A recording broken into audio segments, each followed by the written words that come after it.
ಅಲ್ಲೇ ಮುಂದೆ ಬಂದೆ.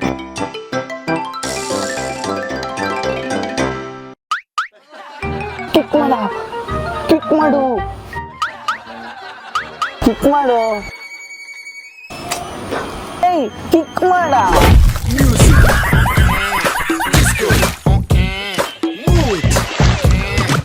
ಎಂತ ಚಿಕ್ಕ ಇದು? ನೀನೆಲ್ಲ ಹೇಳಿದ್ದು ಕಿಕ್ ಮಾಡಲಿಕ್ಕೆ, ಅದಕ್ಕೆ ಕಿಕ್ಕೇ ಮಾಡಿದೆ.